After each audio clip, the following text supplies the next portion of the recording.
ನಮಸ್ಕಾರ ವೀಕ್ಷಕರೇ, ಭೀಮ್ ಕ್ರಾಂತಿ ಕನ್ನಡ ನ್ಯೂಸ್ ಯೂಟ್ಯೂಬ್ ಚಾನೆಲ್ಗೆ ತಮ್ಮೆಲ್ಲರಿಗೂ ಸ್ವಾಗತ. ಇವತ್ತಿನ ವಿಶೇಷ ಕಾರ್ಯಕ್ರಮದಲ್ಲಿ ಯುವ ನಾಯಕ ಮಾಸ ಪತ್ರಿಕೆ ಉಪಸಂಪಾದಕರು ಆದ ಪತ್ರಕರ್ತ ಹನುಮಂತ ಐವಳ್ಳಿ ನಮ್ಮ ಕಾರ್ಯಕ್ರಮದಲ್ಲಿ ಸ್ವಾಗತಿಸೋಣ. ಬನ್ನಿ ಇವರ ಜೀವನದ ಬಗ್ಗೆ ತಿಳಿದುಕೊಳ್ಳೋಣ. ನೇರ ಸಂದರ್ಶನ ನಮ್ಮ ಚಾನೆಲ್ಗೆ ಸ್ವಾಗತ. Thank you sir. ಹೇಗಿದ್ದೀರಾ? ಚೆನ್ನಾಗಿರೋದು ಸರ್. ನಿಮ್ಮ ಜೀವನದ ಬಗ್ಗೆ ತಿಳಿದುಕೊಳ್ಳೋಣ. 100% ಸರ್. ನೀವು ಬಹುಮುಖ ಪ್ರತಿಭೆಯಾಗಿ ಗುರುತಿಸಿಕೊಳ್ಳಲು ಕಾರಣವೇನು? ಫಸ್ಟ್ ಆಫ್ ಆಲ್ ಬಹುಮುಖ ಪ್ರತಿಭೆ ಅಂತ ಹೇಳ್ಬಿಟ್ಟು ಕೆಲವೊಂದಿಷ್ಟು ಸಂದರ್ಶನಗಳಲ್ಲಿ ಗುರುತಿಸಿದ್ರು ಸರ್. ಅಂದ್ರೆ ಇದು ಆಕಾಶವಾಣಿ ಅಂದ್ರೆ ರೇಡಿಯೋ ಕಾರ್ಯಕ್ರಮದಲ್ಲಿ ಏನು ನಾನು ಕಾರ್ಯಕ್ರಮ ಕೊಡ್ತಾ ಇರ್ಬೇಕಾದ್ರೆ ಬಹುಮುಖ ಪ್ರತಿಭೆ ಅಂತ ಹೇಳ್ಬಿಟ್ಟು ಮೊದಲು ಕರೆದಿರ್ತಕ್ಕಂಥದ್ದು ಸರ್.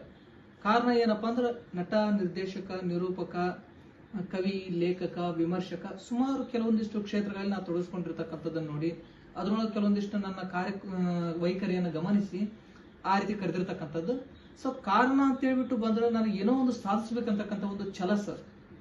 ಯಾಕಪ್ಪ ಜೀವನದಲ್ಲಿ ಹುಟ್ಟಿದ ತಕ್ಷಣ ಹುಟ್ಟುತ್ತೀವಿ ಸಾಯ್ತೀವಿ ಅಂತಕ್ಕಂಥದ್ದು ನನಗೆ ಬೇಡ. ಒಬ್ಬ ವಿಶೇಷ ವ್ಯಕ್ತಿ ಸನ್ಮಾನಿತನಾಗಿ ಗೌರವಾನ್ವಿತನಾಗಿ ಗುರುತಿಸ್ಕೋಬೇಕಂತಕ್ಕಂಥ ಒಂದು ಉದ್ದೇಶದಿಂದ ಕೆಲವೊಂದಿಷ್ಟು ಕ್ಷೇತ್ರಗಳನ್ನು ಆಯ್ಕೆ ಮಾಡ್ಕೊಳ್ತಕ್ಕಂಥ ಪ್ರಯತ್ನ ಮಾಡಿದ್ದೀನಿ. ಯಾವ ಕ್ಷೇತ್ರದಲ್ಲಿ ನಂಗೆ ಯಶಸ್ಸು ಸಿಗಬಹುದು ಅಂತಕ್ಕಂಥ ಕಾರ್ಯನಿರತನಾಗಿ ತೊಡಗಿಸ್ಕೊಂಡಿರ್ಬೇಕಾದ್ರೆ ಮಾಡಿರ್ತಕ್ಕಂಥ ಕೆಲವು ಕೆಲಸಗಳ ಕೈ ಹಿಡಿದು ಹೀಗಾಗಿಬಿಟ್ಟು ಆ ಎಲ್ಲಾ ಕ್ಷೇತ್ರಗಳನ್ನ ಗುರುತಿಸಿ ಇಲ್ಲ ನೀವು ಎಲ್ಲ ಕೂಡಲಿ ಯಶಸ್ಸನ್ನು ಕಾಣ್ತಕ್ಕಂಥ ರೀತಿ ತೊಡಗಿಸ್ಕೊಂಡಿದ್ರೆ ಹೀಗಾಗಿಬಿಟ್ಟು ನಿಮ್ಮನ್ನ ಬಹುಮುಖ ಪ್ರತಿಭೆ ಅಂತ ಕರಿತಾ ಇದೀವಿ ಅಂತ ಹೇಳ್ಬಿಟ್ಟು ಸಂದರ್ಶನದಲ್ಲಿ ಗುರುತಿಸಿದ್ರು ಸರ್. Okay sir. ಪತ್ರಕರ್ತರಾಗಲು ನೀವು ಪೇರಿಸಿದ್ದೇನು? ಪತ್ರಕರ್ತನಾಗಿ ನಾನು ಪೇರಿಸಿದೆ. ಇಟ್ ಮೀನ್ಸ್ ನಾನು ಗಳಿಸಿರ್ತಕ್ಕಂಥದ್ದು ಅಂದ್ರೆ ಏನಪ್ಪಾ ಅಂದ್ರೆ ಸಾಕಷ್ಟು ಜನರ ಪ್ರೀತಿಯನ್ನು ಗಳಿಸಿರ್ತಕ್ಕಂಥದ್ದು ಸರ್ ನನಗೆ. ಯಾಕಂದ್ರೆ ಬಡವರ ಪರವಾಗಿ, ನಿರ್ಗತಿಕರ ಪರವಾಗಿ, ಶೋಷಿತರ ಪರವಾಗಿ, ಅಸಹಾಯಕರ ಪರವಾಗಿ ನಾನು ಧ್ವನಿ ಎತ್ತಿರ್ತಕ್ಕಂಥದ್ದು. ಸೊ ವೈಯಕ್ತಿಕವಾಗಿ ನಾನು ಏನೋ ಗಳಿಸಬೇಕು, ಹಣ ಮಾಡಬೇಕು ಅಂತ ಹೇಳ್ಬಿಟ್ಟು ಬಂದಿರತಕ್ಕಂಥದ್ದಲ್ಲ. ಹಾಗೇನಾದ್ರೂ ಮಾಡೋದಿತ್ತಂದ್ರೆ ಅದು ಮಾಡೋದು ನನ್ಗೆ ದೊಡ್ಡದಲ್ಲ. ಯಾಕಪ್ಪ ಇವತ್ತಿಗೆ ದೊಡ್ಡ ದೊಡ್ಡ ಸುದ್ದಿಗಳನ್ನ ಮಾಡಿರ್ತಕ್ಕಂಥ ನನಗ ಹಣ ಮಾಡೋದುವೇ ಅದೇನು ನನ್ ದೊಡ್ಡ ಮಾತಲ್ಲ. ಸೊ ಇಲ್ಲಿ ನಾನು ಹಣ ಮಾಡಿ ಹೆಸರು ಕೆಡಿಸ್ಕೊಳ್ಕಿಂತ ಜನರ ಪ್ರೀತಿ, ವಿಶ್ವಾಸ, ನಂಬಿಕೆಯನ್ನ ಗಳಿಸಿ ಸೊ ನನ್ನ ಹೆಸರನ್ನ ಅವರ ಮನದಲ್ಲಿ ಅಮರವಾಗಿ ಇಡ್ಲಿಕ್ಕೆ ಪ್ರಯತ್ನ ಮಾಡ್ತಕ್ಕಂಥ ಒಂದು ನಿಟ್ಟಿನಲ್ಲಿ ತೊಡಗಿಸ್ಕೊಂಡಿದ್ದೀನಿ ಸರ್.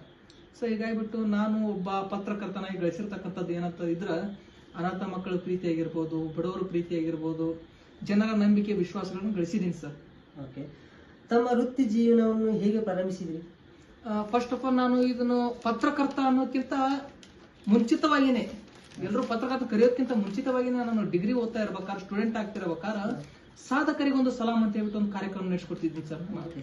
ಸೊ ಈ ಕಾರ್ಯಕ್ರಮದ ಸಂದರ್ಭದಲ್ಲಿ ವಿಶೇಷವಾಗಿರ್ತಕ್ಕಂಥ ಸಾಧಕರನ್ನು ಕರೆದು ಅವರ ಜೀವನವನ್ನ ಶೂಟ್ ಮಾಡಿ ಕಾರ್ಯಕ್ರಮದ ರೀತಿಯಲ್ಲಿ ಎಡಿಟ್ ಮಾಡಿಸಿ ನಾವು ಕೂಡ ಯೂಟ್ಯೂಬ್ ವಾಹಿನಿಗೆ ಅಪ್ಲೋಡ್ ಮಾಡ್ತಾ ಇದ್ವಿ. ಸೊ ನನ್ನ ವಾಕ್ಚಾತುರ್ಯವನ್ನು ಗಮನಿಸಿರ್ತಕ್ಕಂತಹ ಕೆಲವರು ಇಲ್ಲ ನಿನ್ನಲ್ಲಿ ಮಾತಾಡ್ತಕ್ಕಂಥ ಒಂದು ಕೌಶಲ್ಯ ಐತಿ, ಇದನ್ನ ಸದುಪಯೋಗ ಪಡಿಸ್ಕೋಬೇಕು, ನೀನು ಇದನ್ನ ಯಾಕ ಒಂದು ಪತ್ರಿಕಾ ರಂಗಕ್ಕ ಅಥವಾ ಮಾಧ್ಯಮ ಲೋಕಕ್ಕೆ ಬಳಸ್ಕೋಬಾರ್ದು ಅಂತಕ್ಕಂಥ ಮಾತನ್ನು ಹೇಳಿದ್ರು ಸರ್. ಸೊ ಅಲ್ಲಿವರೆಗೂ ಕೂಡ ನನಗೆ ಇದು ಮಾಧ್ಯಮ ಲೋಕದ ಪರಿಚಯನೂ ಇರಲಿಲ್ಲ.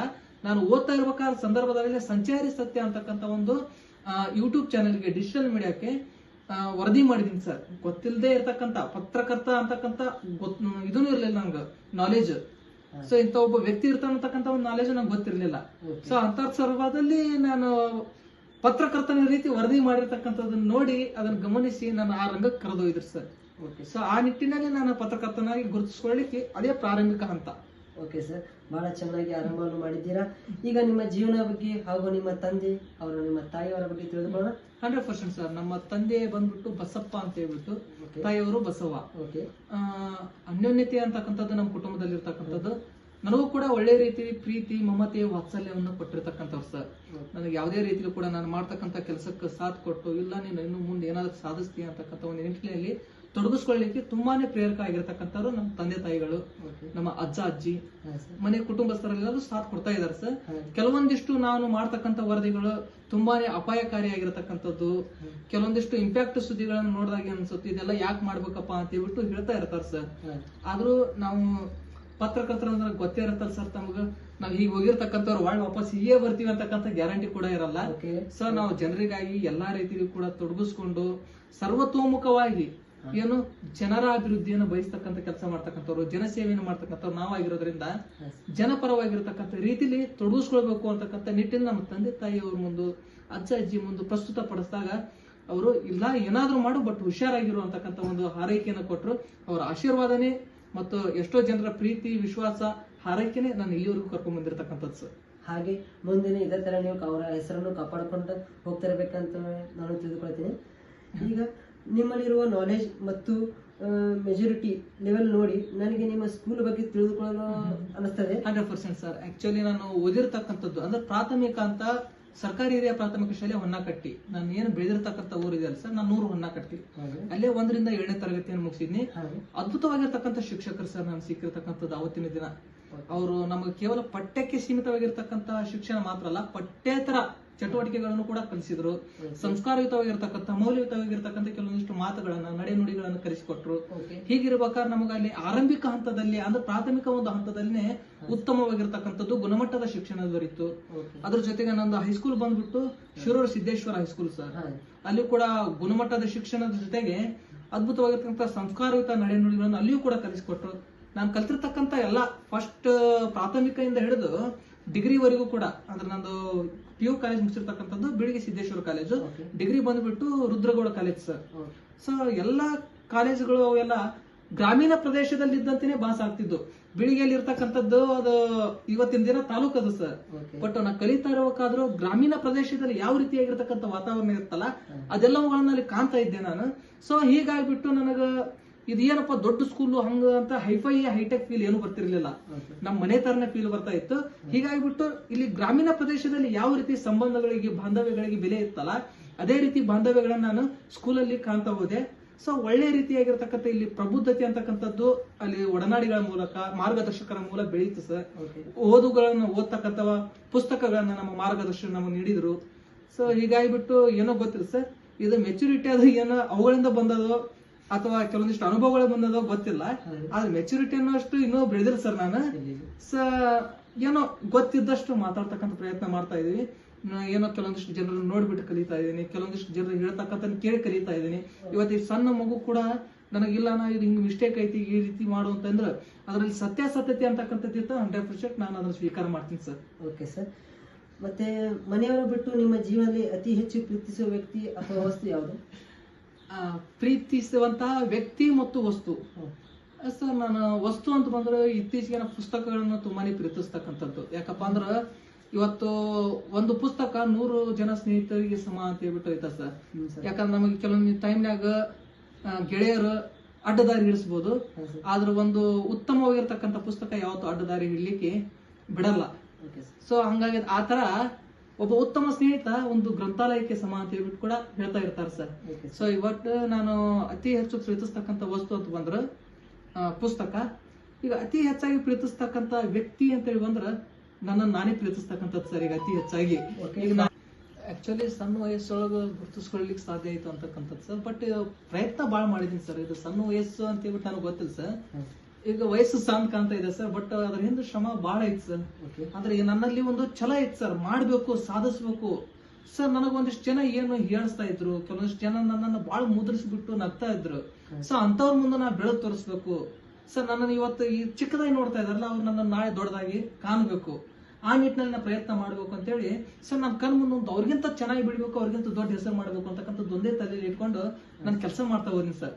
ನಾನೇ ಬೇರೆ ಯಾರನ್ನು ದ್ವೇಷ ಮಾಡ್ತಕ್ಕಂಥ ಕೆಲಸನೂ ಮಾಡಲಿಲ್ಲ, ಇನ್ನೊಬ್ಬರನ್ನ ಮೂದಲಿಸಿ ನನ್ನನ್ನು ಮುದಲಿಸ್ತಕ್ಕಂಥವ್ರನ್ನ ತುಳಿಬೇಕಂತಕ್ಕಂಥ ಕೆಲಸ ಮಾಡಲಿಲ್ಲ ಸರ್. ಸರ್ ನಾನು ಮಾಡಿರ್ತಕ್ಕಂಥದ್ದು ಒಂದೇ ಕೆಲಸ, ನಾ ಅವ್ರಿಗಿಂತ ಜಾಸ್ತಿ ಬೆಳಿಬೇಕು ಅಂತಕ್ಕಂಥ ಒಂದು ಸಕಾರಾತ್ಮಕ ಅಂಶಗಳನ್ನ ಅಳವಡಿಸ್ಕೊಂಡು ಮುಂದೆ ನಾನು ಪ್ರಯತ್ನವನ್ನು ಮಾಡ್ತಾ ಹೋದೆ. ನನ್ನ ಕೆಲಸವನ್ನು ಅಷ್ಟೇ ನಾ ಮಾಡ್ತಾ ಹೋದೆ. ಸೊ ಆ ಕೆಲಸಗಳ ಒಂದಿಷ್ಟು ಕೈ ಹಿಡಿದು ಸೊ ಇವತ್ತು ನೀವೆಲ್ಲ ಚಿಕ್ಕ ವಯಸ್ಸಿನಲ್ಲಿ ಇಷ್ಟೆಲ್ಲ ಮಾಡಿದ್ರೆ ಅಂತಿದ್ರಿ ಸರ್. ನನಗೆ ಇನ್ನೂ ಏನು ಮಾಡಿಲ್ಲ ಅನ್ಸ್ಲಿಕ್ಕತ್ತ ಸರ್. ಇನ್ನು ದೊಡ್ಡ ಮಟ್ಟದಲ್ಲಿ ಏನಾದ್ರು ಮಾಡ್ಬೇಕಂತಕ್ಕಂಥ ಒಂದು ಕನಸಿದೆ ಸರ್. ಸೊ ದೊಡ್ಡ ಮಟ್ಟದ ಗುರುತಿಸ್ಕೊಂಡು ದೊಡ್ಡ ಗೌರವಾನ್ವಿತರು ಕೂಡ ನಾಳೆ ಹನುಮಂತಪ್ಪ ಬಾರಪ್ಪ ಅಂತ ಹೇಳ್ಬಿಟ್ಟು ಕರಿಬೇಕು, ಆ ನಿಟ್ಟಿನಲ್ಲಿ ನಾನು ಹೆಸರು ಮಾಡ್ಬೇಕಂತಕ್ಕಂಥ ಒಂದು ಅಭಿಲಾಷೆ ಆಕಾಂಕ್ಷೆ ನನ್ನಲ್ಲಿ ಇದೆ ಸರ್.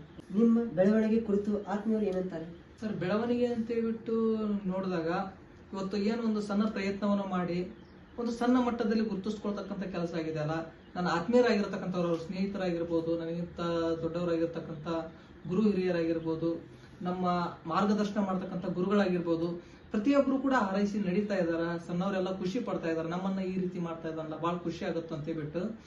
ಆದ್ರೆ ನಮ್ಮ ಆತ್ಮೀಯರಲ್ಲಿ ಇನ್ನೂ ಕೆಲವೊಂದಿಷ್ಟು ಜನ ಇದಾರೆ ಸರ್. ಅವರು ಇಲ್ಲ ಹನುಮಂತು ನೀನು ಇನ್ನೂ ದೊಡ್ಡ ಮಟ್ಟದಲ್ಲಿ ಬೆಳಿಬೇಕು, ಇನ್ನೂ ದೊಡ್ಡ ಮಟ್ಟದಲ್ಲಿ ಹೆಸರು ಮಾಡಬೇಕು, ಇಲ್ಲಿವರೆಗೂ ಮಾಡಿರ್ತಕ್ಕಂಥದ್ದು ಏನೂ ಇಲ್ಲ, ಇನ್ಮೇಲೆ ಮಾಡ್ಬೇಕಾಗಿರ್ತಕ್ಕಂಥದ್ದು ಬಾಳ ಐತಿ ಅಂತ ಹೇಳ್ಬಿಟ್ಟು ಇನ್ನೂ ಕೂಡ ಉತ್ಸುಕತೆಯನ್ನ, ಉತ್ಸಾಹವನ್ನ, ಪ್ರೋತ್ಸಾಹವನ್ನ ಕೊಡ್ತಾ ಇದಾರೆ ಸರ್ ನನಗೆ.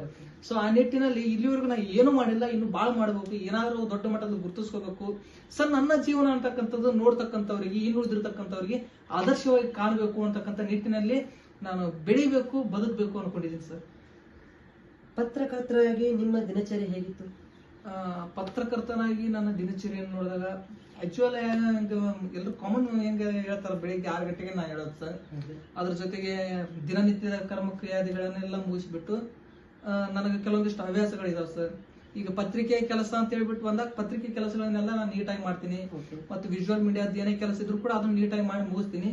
ಅದೆಲ್ಲವನ್ನೂ ಮಾಡಿದ್ಮೇಲೆ ನನಗೆ ಏನ್ ಸ್ವಲ್ಪ ಏನಾದ್ರು ಟೈಮ್ ಅಂತಕ್ಕಂಥದ್ದು ಉಳಿತಂದ್ರೆ ನಾನು ಕವಿತೆಗಳನ್ನು ಬರೀತಕ್ಕಂಥದ್ದು, ಲೇಖನಗಳನ್ನು ಬರೀತಕ್ಕಂಥದ್ದು. ಹವ್ಯಾಸ ಇಲ್ಲ, ಹವ್ಯಾಸ ಅನ್ನೋಕ್ಕಿಂತ ಸರ್ ಅದು ಅನಿವಾರ್ಯ ಸರ್ ನನಗೆ. ಯಾಕಪ್ಪ ಅಂದ್ರೆ ಅಷ್ಟಾಗಿ ಫ್ರೆಂಡ್ಸ್ ಇಲ್ಲಲ್ಲ. ಇರ್ತಕ್ಕಂಥ ಫ್ರೆಂಡ್ಸ್ ಬೇರೆ ಕಡೆ ಏನಾದ್ರು ಬಿಸಿ ಇದ್ರಂದ್ರೆ ನಾ ಏನ್ ಮಾಡ್ಬೇಕು, ಫ್ರೀ ಆಗಿ ಕೂತ್ಕೊಳ್ಳೋ ಬದ್ಲಿ ಏನಾದ್ರು ಮಾಡೋಣ ಅಂತ ಹೇಳ್ಬಿಟ್ಟು ಪುಸ್ತಕಗಳನ್ನ ಓದ್ತಿರ್ತೀನಿ ಸರ್. ಹಾಡುಗಳಿದ್ದು ಕರೋಕೆ ಸಂಘ ನಾನೇ ಯಾರು ಕಾಂದೆ ಇರೋ ರೀತಿ ಹಾಡ್ತಕ್ಕಂಥ ಒಂದು ಪ್ರಯತ್ನ ಮಾಡ್ತಾ ಇರ್ತೀನಿ. ಕವಿತೆ, ಲೇಖನಗಳ ಜೊತೆಗೆ ಒಂದಿಷ್ಟು ಏನು ಯೂಟ್ಯೂಬ್ ಸ್ಟಾರ್ಸ್ ಅಂತ ಏನ್ ಇರ್ತಾರಲ್ಲ ಸರ್, ಕೆಲವಷ್ಟು ಜನ ವಿಮರ್ಶೆಗಳನ್ನು ಕೊಟ್ಟಿದ್ರು ಸರ್ ಹಿಂದೆ. ಮಲ್ಯ ಬಾಲ್ಕೋಟ್ ಆಗಿರ್ಬೋದು, ಲಫಂಗ್ ರಾಜ ಅವರಾಗಿರ್ಬೋದು, ಬಸವರಾಜ ಸನದಿ ಅವರಾಗಿರ್ಬೋದು, ಸುಮಾರು ಯೂಟ್ಯೂಬ್ ಸ್ಟಾರ್ಸ್ ಅವರ ಕಿರುಚಿತ್ರಗಳನ್ನ ನಾನು ಹಿಂದೆ ಕೂಡ ವಿಮರ್ಶೆ ಬರೆದಿದ್ದೀನಿ ಸರ್. ವಿಮರ್ಶೆಗಳನ್ನು ಈಗ ಅವುಗಳ ಜೊತೆಗೆ ನಾನು ಪುಸ್ತಕಗಳು ಕೂಡ ವಿಮರ್ಶೆ ಬರಿತಾ ಇದ್ದೀನಿ ಸರ್ ನಾನು. ಹೀಗಾಗಿಬಿಟ್ಟು ಟೈಮ್ ಬಹಳ ಕಡಿಮೆ ಅನ್ಸ್ಲಿಕ್ಕೆ ಬರ್ತಕ್ಕಂಥ ಒಂದು ದಿನಾನು ಕೂಡ ನನಗೆ ಸಾಕಾಗ್ತಾ ಇಲ್ಲ ಅನ್ನೋ ಫೀಲ್ ಬರ್ತಾ ಇದೆ. ಬಟ್ ಅಂತದ್ರೂ ಕೂಡ ನನಗೆ ಏನಾದ್ರು ಫ್ರೀ ಟೈಮ್ ಉಳಿತಂದ್ರ ನನಗೆ ಕೆಲವೊಂದಿಷ್ಟು ಜನ ಕ್ಲೋಸ್ ಫ್ರೆಂಡ್ಸ್ ಇದಾರೆ ಸರ್. ಸೊ ನಾವು ಅವ್ರಿಗೆ ಫೋನ್ ಮಾಡ್ಬಿಟ್ಟು ಮಾತಾಡ್ತಕ್ಕಂಥ, ಯಾಕಂದ್ರೆ ಫ್ರೆಂಡ್ಸ್ ಕೂಡ ನಮ್ಮವ್ರು ಕೂಡ ನಮ್ಗೆ ಮಾತಾಡೋದ್ರಾಗ ಒಂಥರ ಖುಷಿನೇ ಬೇರೆ ಸರ್. ಸೊ ಅವ್ರ ಕೂಡ ಫೋನ್ ಮಾಡ್ಬಿಟ್ಟು ಮಾತಾಡಿ ನಮ್ದು ಕೆಲವೊಂದಿಷ್ಟ ವಿಚಾರ ವಿನಿಮಯಗಳು ಆಗ್ತಾ ಇರ್ತಾವಲ್ಲ ಸರ್, ಅವರಿಂದ ನಾನು ಕಲಿತಾ ಇರ್ತೀನಿ. ನನಗೆ ಗೊತ್ತಿದ್ದಷ್ಟು ಏನಾದ್ರೂ ಅವ್ರು ಕೇಳಿದಾಗ ಹೇಳ್ತಕ್ಕಂಥ ಕೆಲಸ ಮಾಡ್ತಾ ಇರ್ತೀವಿ. ಸೊ ದಿನಚರಿ ಹೀಗೆ ನಡೀತಾನೆ ಇರುತ್ತೆ ಸರ್. ಓಕೆ ಸರ್, ನೀವು ಸುದ್ದಿಗಳನ್ನು ಹೇಗೆ ಸಂಗ್ರಹಿಸುತ್ತೀರಿ ಹಾಗೂ ವರದಿಗಳನ್ನು ಹೇಗೆ ಮಾಡ್ತೀರಾ? ಸುದ್ದಿಗಳನ್ನ ಅಂತ ಹೇಳ್ಬಿಟ್ಟು ನಾ ಏನು ಸಂಗ್ರಹಿಸಲ್ಲ ಸರ್, ಬಟ್ ವಿಚಾರ ಮಾಡ್ತಾ ಇರ್ತೀನಿ ಸರ್. ವಿಚಾರ ಮಾಡ್ತಾ ಇದ್ದಾಗ ಈಗ ಕೆಲವೊಂದಿಷ್ಟು ಇಲಾಖೆಗಳಿಗೆ ಸಂಬಂಧಪಟ್ಟಾಗ ಆ ಸುದ್ದಿಗಳು ಹೆಂಗ್ ಸಿಗ್ತಾವಪ್ಪ ಅಂತಂದ್ರೆ ಸರ್, ಈ ಫಾರ್ ಎಕ್ಸಾಂಪಲ್ ನಾನು ಹಿಂದುಳಿದ ವರ್ಗಗಳ ಇಲಾಖೆಗೆ ಸಂಬಂಧಪಟ್ಟಂಗೆ ಸುದ್ದಿ ಮಾಡ್ತಾ ಇದ್ದೀನಿ. ಇವನ್ ಕಮಿಷನರ್ ಅವರು ಕೂಡ ಚರ್ಚೆ ಆಗ್ತಕ್ಕಂಥದ್ದು ಸರ್, ಎಷ್ಟೋ ಜನಪ್ರತಿನಿಧಿಗಳಿಗೂ ಕೂಡ ಹೋಗಿ ಮುಟ್ಟಿರ್ತಕ್ಕಂಥದ್ದು. ಸೊ ಇದೆಲ್ಲವನ್ನು ನೋಡಿದಾಗ ಇದನ್ನ ನಾನೇನು ಸಂಗ್ರಹ ಮಾಡಿಬಿಟ್ಟು ಮಾಡಿರ್ತಕ್ಕಂಥ ಸುದ್ದಿ ಅಂತೂ ಅಲ್ಲ ಸರ್. ಇಲ್ಲಿ ವಿದ್ಯಾರ್ಥಿಗಳು ಏನ್ ಮಾಡ್ತಾ ಇದ್ರು ಸರ್, ರೀಸೆಂಟ್ ಆಗಿ ನಾನು ಒಂದು ನರಗುಂದದ ಒಂದು ಸುದ್ದಿ ಮಾಡಿದ್ದೀನಿ ಸರ್. ಅಲ್ಲಿ ವಿದ್ಯಾರ್ಥಿಗಳು ಏನ್ ಮಾಡ್ತಾ ಇದ್ರಪ್ಪ ಅಂದ್ರೆ ಹಾಸ್ಟೆಲ್ ಲಿಸ್ಟ್ ಹಚ್ಚಿಲ್ಲ, ಹಾಸ್ಟೆಲ್ ಲಿಸ್ಟ್ ಹಚ್ಚಿಲ್ಲ, ಹಾಸ್ಟೆಲ್ ಲಿಸ್ಟ್ ಹಚ್ಚಿಲ್ಲ ಅಂತ ಹೇಳ್ಬಿಟ್ಟು ಓಡಾಡ್ತಾ ಇದ್ರು. ಸೊ ಅದನ್ನ ಫೋನ್ ಮಾಡ್ಬಿಟ್ಟು ಅವ್ರು ಹೇಳಿದ್ರು, ನನ್ನ ಗಮನಕ್ಕೆ ಸಾರ್ವಜನಿಕರಿಗೆ ತರ್ತಾರೆ ಸರ್. ಸಾರ್ವಜನಿಕರ ಮೂಲಕ ಅಲ್ಲಿ ಏನೈತಿ ಅಂತ ಮಾಹಿತಿ ತಿಳ್ಕೊಂಡು ಅದೇ ಸುದ್ದಿಗೆ ಸಂಬಂಧಪಟ್ಟಿರ್ತಕ್ಕಂತಹ ದಾಖಲೆಗಳನ್ನ ನನ್ನ ಹತ್ರ ಇಟ್ಕೊಂಡು ಆ ದಾಖಲೆಗಳ ಮುಖಾಂತರ ಸುದ್ದಿಯನ್ನು ಮಾಡ್ತಕ್ಕಂಥ ಕೆಲಸ ಮಾಡ್ತೀವಿ. ಬಟ್ ಸುಮ್ಮನೆ ಸುದ್ದಿ ಮಾಡಿ ಬಿಡಲ್ಲ ಸರ್, ನಾನು ಸಂಬಂಧಪಟ್ಟಿರ್ತಕ್ಕಂಥ ಅಧಿಕಾರಿಗೆ, ಆ ಇಲಾಖೆಗೆ ಮುಟ್ಟಿಸ್ತೀವಿ. ಸೊ ಅದು ಇಂಪ್ಯಾಕ್ಟ್ ಆಗ್ತಕ್ಕಂಥ ರೀತಿಯಲ್ಲಿ ನಾವು ತೊಡಗಿಸ್ಕೊಂಡಾಗ ಮಾತ್ರ ನಾವು ಮಾಡತಕ್ಕಂಥ ಒಂದು ಸುದ್ದಿಗೆ ಸಾರ್ಥಕತೆ ಸಿಗುತ್ತೆ ಸರ್. ಸೊ ಆ ನಿಟ್ಟಿನಲ್ಲಿ ನಾವು ತೊಡಗಿಸ್ಕೊಳ್ಳೋದು. ಮತ್ತೆ ಇನ್ನೊಂದು ಏನಪ್ಪಾ ಅಂದ್ರೆ, ಜನರಿಗೆ ನಾವು ಬರೀ ಸುದ್ದಿಗಳನ್ನ ಮಾಡ್ತೀವಿ ಅಂದ ತಕ್ಷಣ ಬರೀ ಅಲಿಗೇಷನ್ ಸುದ್ದಿಗಳನ್ನ ಮಾಡ್ಕೊಂತ ಹೋದ್ರೆ ನಮಗೆ ವ್ಯಾಲ್ಯೂ ಇರಲ್ಲ ಸರ್. ಏನಪ್ಪಾ ಇವ್ರು ಸ್ಟ್ರಾಂಗ್ ರಿಪೋರ್ಟ್ ಅದನ್ನ ಭಾರಿ ಸುದ್ದಿ ಮಾಡ್ತಾನ, ಮಸ್ತ್ ಮಾಡ್ತಾನ, ಇವೆಲ್ಲ ಇರ್ತಾವ ಸರ್. ಇದ್ರ ಜೊತೆಗೆ ನಾವು ಜನರಿಗೆ ಬೇಕಾಗ್ತಕ್ಕಂಥ ಕೆಲವೊಂದಿಷ್ಟು ಸುದ್ದಿಗಳನ್ನ ಕೊಡಬೇಕು. ಫಾರ್ ಎಕ್ಸಾಂಪಲ್ ನಾನು ಇದೇ ಕೆಲವೊಂದಿಷ್ಟು ಹಿಂದುಳಿದ ಇಲಾಖೆಗೆ ಸಂಬಂಧಪಟ್ಟ ಅಲಿಗೇಷನ್ ಮಾಡಿದ್ದಲ್ಲ, ಸೊ ಒಂದು ಸಕಾರಾತ್ಮಕವಾಗಿರ್ತಕ್ಕಂಥ ಸುದ್ದಿನ ಮಾಡಿದೆ. ಪಾಸಿಟಿವ್ ಸುದ್ದಿ ಯಾವ್ದಪ್ಪ ಅಂದ್ರೆ ಮಾದರಿ ಹಾಸ್ಟೆಲ್ ಕುರಿತು. ನೋಡ್ರಿ ಇಲ್ಲಿ ಸ್ವಚ್ಛತೆಯನ್ನು ಯಾವ ರೀತಿ ಕಾಪಾಡ್ಕೊಂಡಿದಾರ, ಇಲ್ಲಿ ಇರ್ತಕ್ಕಂಥ ವಾರ್ಡನ್ ಅವರು ಯಾವ ರೀತಿಯನ್ನ ಹಾಸ್ಟೆಲ್ ಗೋಡೆಗಳನ್ನ ವಿದ್ಯಾರ್ಥಿಗಳು ಉಪಯೋಗ ಮಾಡ್ಕೋಬೇಕು, ಸದುಪಯೋಗ ಹೆಂಗ ಪಡಿಸ್ಕೊಂಡು ಕ್ಯಾಟ್ ಅವರು ತಮ್ಮ ಕೌಶಲ್ಯವನ್ನು ತೋರಿಸಬಹುದು ಅಂತ ಹೇಳಿ ತೋರಿಸಿದಾರ. ಇದ್ರ ಜೊತೆಗೆ ನಾನು ಈಗ ವಿಜಯಪುರ ಗೋಲ್ ಗುಂಬಾಜ್ ಆಗಿರ್ಬೋದು, ಅಲ್ಲಿರ್ತಕ್ಕಂತಹ ಪುರಾತನ ವಸ್ತು ಸಂಗ್ರಹಾಲಯ ಆಗಿರ್ಬೋದು, ಜಹಾನ್ ಬೇಗಂ ಮಹಲ್ ಆಗಿರ್ಬೋದು, ಮತ್ತು ಬೇಸಿಗೆ ಅರಮನೆ, ಸಮ್ಮರ್ ಪ್ಯಾಲೇಸ್ ಅಂತ ಹೇಳ್ಬಿಟ್ಟು ಏನಿದಾವಲ್ಲ ಅವೆಲ್ಲವುಗಳನ್ನು ತೋರಿಸ್ತಕ್ಕಂಥ ಕೆಲಸ ಮಾಡಿದೀವಿ. ಜನರಿಗೆ ಐತಿಹಾಸಿಕವಾಗಿರ್ತಕ್ಕಂಥ ದಾಖಲೆಗಳನ್ನ, ಇತಿಹಾಸವನ್ನ ತಿಳಿಸ್ತಕ್ಕಂಥ ಪ್ರಯತ್ನ ಕೂಡ ನಾವು ಮಾಡ್ತಾ ಇದೀವಿ. ಕೇವಲ ಒಂದಕ್ಕಷ್ಟೇ ಸೀಮಿತ ಆಗಿಲ್ಲ ಸರ್, ಸರ್ವತೋಮುಖವಾಗಿ ಏನೇನು ಸುದ್ದಿಗಳಿರ್ತಾವ, ಜನರಿಗೆ ಏನ್ ಮುಟ್ಟಿಸ್ಬೇಕು ಅಂತಕ್ಕಂಥ ಪ್ರಯತ್ನ ಇರ್ತದಲ್ಲ ಅದನ್ನು ಕೂಡ ಮಾಡ್ತಾ ಇದೀನಿ. ಸೊ ಜನರಿಗೆ ಏನು ಸಮಸ್ಯೆ ಅಂತ ಬರ್ತದಲ್ಲ, ಸೊ ಅದನ್ನು ಕೂಡ ಇಂಪ್ಯಾಕ್ಟ್ ಆಗೋ ರೀತಿಯಲ್ಲಿ ಸುದ್ದಿ ಮಾಡ್ತಕ್ಕಂಥ ಪ್ರಯತ್ನ ಇವತ್ತಿಗೂ ಮಾಡ್ತಾ ಇದೀವಿ. ಇಲ್ಲಿ ಸಂಗ್ರಹ ಮಾಡ್ತಕ್ಕಂಥದ್ದು ಏನಿಲ್ಲ ಸರ್, ಸಾರ್ವಜನಿಕರೇ ನಮ್ಗೆ ಸುದ್ದಿಯನ್ನು ಕೊಡ್ತಾರ. ಸೊ ಸಾರ್ವಜನಿಕರ ಮೂಲಕ ಮಾಹಿತಿಯನ್ನು ಪಡ್ಕೊಂಡು ದಾಖಲೆಗಳನ್ನ ಇಟ್ಕೊಂಡು ನಾವು ಸುದ್ದಿ ಮಾಡ್ತೀವಿ, ಇಷ್ಟೇ ಸರ್. ಓಕೆ, ನೀವು ತಮ್ಮ ವೃತ್ತಿ ಜೀವನದಲ್ಲಿ ಎದುರಿಸಿರುವ ಅತ್ಯಂತ ಕಷ್ಟಕರ, ಅಪಾಯಕರ ಪರಿಸ್ಥಿತಿ ಯಾವುದು? ಆಕ್ಚುಲಿ ಇದನ್ನ ಚೆನ್ನಾಗಿ ನೆನಪು ಮಾಡಿದ್ರೆ ಸರ್, ಅಂದ್ರೆ ನಾ ಇನ್ನೂ ಚಿಕ್ಕವನು, ಅಷ್ಟು ದೊಡ್ಡ ಅಪಾಯಕಾರಿಯಾಗಿರ್ತಕ್ಕಂಥದ್ದು ಏನೂ ಬರಲ್ಲ, ನಾ ಮಾಡಿರ್ತಕ್ಕಂಥ ಸುದ್ದಿ ಅಷ್ಟೊಂದು ಎಫೆಕ್ಟಿವ್ ಇರಲ್ಲ ಅಂತ ನಾನು ಅನ್ಕೊಂಡಿದ್ದೀನಿ ಸರ್. ಸೊ ಒಂದು ಪತ್ರಿಕೆಯಲ್ಲಿ ನಾನು ಕೆಲಸ ಮಾಡ್ತಾ ಇರ್ಬೇಕಾದ್ರೂ ಏನಾಯ್ತು, ಅಲಿಗೇಷನ್ ಸುದ್ದಿ ಬಾಳ್ ಹೊಡಿತಾ ಇದ್ದೀನಿ ಸರ್ ನಾನು. ಅಲಿಗೇಷನ್ ಸುದ್ದಿ ಬಾಳ್ ಹೊಡಿತಾ ಇದ್ವಿ. ಇವತ್ತಿಗೂ ಅದನ್ನ ಏನಪ್ಪಾ ಅಂದ್ರೆ ಎಲ್ಲಿ ಹೇಳ್ಕೊಳ್ಲಿಕ್ಕೂ ಹೋಗ್ಲಿಲ್ಲ. ಅದ್ ಹೇಳ್ಕೊಂಡ್ರೆ ಇನ್ನೂ ಸ್ವಲ್ಪ ದೊಡ್ಡ ಮಟ್ಟದ ಸಮಸ್ಯೆ ಆಗಿಬಿಟ್ಟು ನನ್ನ ಫ್ರೆಂಡ್ಗೂ ಕೂಡ ಸಮಸ್ಯೆ ಆಗ್ತಕ್ಕಂತ ಅವಕಾಶ ಇತ್ತು. ಸೊ ಅದಕ್ಕೆ ನನ್ನ ಫ್ರೆಂಡ್ ಹೇಳಿದ್ನಿ, ಸರ್ ದಯವಿಟ್ಟು ಇದನ್ನ ಎಲ್ಲಿ ಪ್ರಚಾರ ಮಾಡ್ಲಿಕ್ಕೆ ಹೋಗ್ಬೇಡ, ಯಾರಿಗೂ ಹೇಳಲಿಕ್ಕೆ ಹೋಗ್ಬೇಡಪ್ಪ, ಇದನ್ನ ಇಲ್ಲಿಗೆ ಬಿಟ್ಬಿಡು ಅಂತ ಹೇಳ್ಬಿಟ್ಟು, ಅಂದ್ರೆ ಆ ಒಂದು ನಡೆದಿರ್ತಕ್ಕಂಥ ದುರ್ಘಟನೆಯನ್ನ ಎಲ್ಲಿ ಹೇಳ್ಬೇಡ ಅಂತಕ್ಕಂಥ ತಡನ್ ಸರ್. ಬಟ್ ನಾನು ನನ್ನ ಫ್ರೆಂಡ್ ಹೆಸರು ಹೇಳಲ್ಲ. ಒಂದ್ ಸರಿ ಗಾಡಿಲಿ ವೆಹಿಕಲ್ ಅಲ್ಲಿ ಹೋಗ್ತಾ ಇದ್ವಿ ಸರ್, ಟೂ ವೀಲರ್ ಹೋಗ್ತಾ ಇರ್ಬೇಕಾದ್ರೆ ಏನಾಯ್ತಪ್ಪ ಅಂದ್ರ ಸಡನ್ಲಿ ಹಿಂದ್ ಕಾರ್ ಪಾಸ್ ಆಗ್ತಾ ಇತ್ತು ಸರ್. ಅದು ನಾವು ಕ್ಯಾಶುವಲ್ ಆಗಿ ಅದ ನಮಗೇನ್ ಗೊತ್ತಿಲ್ಲ ಎಂತಿಲ್ಲ ಅಂತ ಹೇಳ್ಬಿಟ್ಟು ನಾವು ಹೋಗ್ತಾ ಇದ್ವಿ. ಅದು ಏನ್ ನಾವು ಹೆಂಗ್ ಹೋಗ್ತೀವೋ ಅದು ಸ್ಪೀಡ್ ಮಾಡೋಣ, ನಾವು ಸ್ಪೀಡ್ ಬರೋರು, ಅದು ಸ್ಲೋ ಆದ ತಕ್ಷಣ ಅದು ಸ್ಲೋ ಬರೋ ನಮ್ಗೆ ಫಾಲೋ ಮಾಡತ್ತಾರ ಅಂತ ನನಗೆ ಅನ್ಸುತ್ತೆ ಸರ್. ಒಂದ್ ಕಡೆ ಭಯ ಅನ್ನೋದು ಇರತ್ತಲ್ಲ ಸರ್ ಮನುಷ್ಯನಿಗೆ.